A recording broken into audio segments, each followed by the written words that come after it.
നമസ്കാരം. കോൺഗ്രസിനുള്ളിലെ പോര് ഈ അടുത്ത കാലത്തൊന്നും അവസാനിക്കുമെന്ന ഒരു ലക്ഷണവും കാണുന്നില്ല. ഉപതെരഞ്ഞെടുപ്പിൽ സ്ഥാനാർത്ഥിയെ നിശ്ചയിക്കുമ്പോൾ തങ്ങളുടെ അഭിപ്രായം ഒന്ന് പരിഗണിച്ചിട്ട് ഒരു തീരുമാനത്തിൽ എത്തിയാൽ പോരായിരുന്നു എന്നതാണ് DCCയോട് കോൺഗ്രസ് ഘടകകക്ഷി മുസ്ലിം ലീഗ് ഉന്നയിക്കുന്ന ഇപ്പോഴത്തെ പ്രധാന പ്രശ്നം. യൂത്ത് കോൺഗ്രസ് സംസ്ഥാന പ്രസിഡന്റ് രാഹുൽ മാങ്കൂട്ടത്തലിനെ തോന്നിയ പോലെ, അതായത് ഏകപക്ഷീയമായി തീരുമാനിച്ച നടപടിക്കെതിരെയാണ് DCC യോഗത്തിൽ പ്രമേയം ഉന്നയിച്ചുകൊണ്ട് ലീഗിന്റെ അഭിപ്രായം കൂടി പരിഗണിക്കണമെന്ന രീതിയിൽ കാര്യങ്ങൾ നീങ്ങിയത്. ലോക്സഭാ ഇലക്ഷനിൽ കോൺഗ്രസ് ഭൂരിപക്ഷം കിട്ടി ജയിച്ചുവെങ്കിലും തങ്ങളുടെ മുന്നണിക്കകത്ത് നടക്കുന്ന കാര്യങ്ങളൊക്കെ വളരെയധികം ദയനീയം തന്നെയാണ്. ഓരോ കാര്യങ്ങളിലും പരസ്പരം ഈഗോ വെച്ച് പുലർത്തിയാണ് പലരും പെരുമാറുന്നത്. ഇവർക്ക് ജനങ്ങളുടെ ക്ഷേമത്തെക്കാൾ അധികാരം വ്യക്തികളിൽ നിന്നും വ്യക്തികളിലേക്ക് കൈമാറുന്ന സ്വഭാവവും അത് തട്ടിയെടുത്ത് എങ്ങനെ ജനങ്ങളെ കഷ്ടപ്പെടുത്താം എന്നുള്ളതിൻ്റെ ഗവേഷണത്തിലുമാണ് കോൺഗ്രസ് ഉള്ളതെന്നും സംശയിക്കേണ്ടിയിരിക്കുന്നു. അതിൽ പ്രവർത്തിക്കുന്നവർ തന്നെയാണ് ഒരു മുന്നണിയെ നശിപ്പിക്കുന്നത്. ഓക്കെ, അതവിടെ നിൽക്കട്ടെ. ലീഗിന് ഏറെ സ്വാധീനമുള്ള, അല്ലെങ്കിൽ അവർ സ്വാധീനമുണ്ടെന്ന് അവകാശപ്പെടുന്ന മണ്ഡലമാണ് പാലക്കാട്.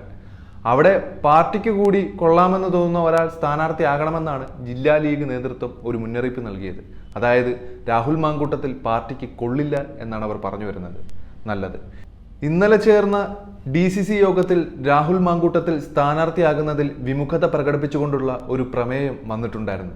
ഷാഫി പറമ്പിലിന്റെ തന്നെ ഒറ്റയ്ക്കുള്ള തന്നിഷ്ട തീരുമാനമാണ് യൂത്ത് കോൺഗ്രസ് സംസ്ഥാന പ്രസിഡന്റ് രാഹുൽ മാങ്കൂട്ടത്തിൽ സ്ഥാനാർത്ഥിയാക്കണമെന്നുള്ളത്. ഇപ്പോൾ പാലക്കാട് കേന്ദ്രീകരിച്ച് അദ്ദേഹം അതിനുവേണ്ട സജ്ജീകരണ പ്രവർത്തനങ്ങളും തുടങ്ങിയിട്ടുണ്ട്. തമാശ എന്താണെന്ന് വെച്ചാൽ ഇതിനെതിരെ കോൺഗ്രസിനകത്തു നിന്ന് തന്നെ കുറെ പ്രവർത്തകർ നേരത്തെ തന്നെ രംഗത്ത് വന്നു എന്നതാണ്. ഇപ്പോൾ ലീഗും പരസ്യമായി രംഗത്ത് വന്നതോടെ രാഹുൽ മാങ്കൂട്ടം വെട്ടില എന്ന് തന്നെ പറയാം. അതായത് UDF മുഴുവനും ഇതിനെതിരാണ്. പാലക്കാട് ഉപതെരഞ്ഞെടുപ്പിന്റെ മുഴുവൻ ഉത്തരവാദിത്വങ്ങളും MP-മാരായ VK ശ്രീകണ്ഠൻ, ഷാഫി പറമ്പിൽ എന്നിവർക്ക് KPCC കത്തയച്ച് നൽകിയിരുന്നു. പാർലമെന്റ് തെരഞ്ഞെടുപ്പിൽ രാഹുൽ മാങ്കൂട്ടത്തലിന്റെ പ്രവർത്തന മേഖല വടകര കേന്ദ്രീകരിച്ചായിരുന്നു. ഇതിനുള്ള നന്ദി പ്രകടനമാണ് ഉപതെരഞ്ഞെടുപ്പിലെ ഈ സ്ഥാനാർത്ഥിത്വമെന്നാണ് കോൺഗ്രസിനകത്ത് നിന്ന് തന്നെയുള്ള പരിഹാസം.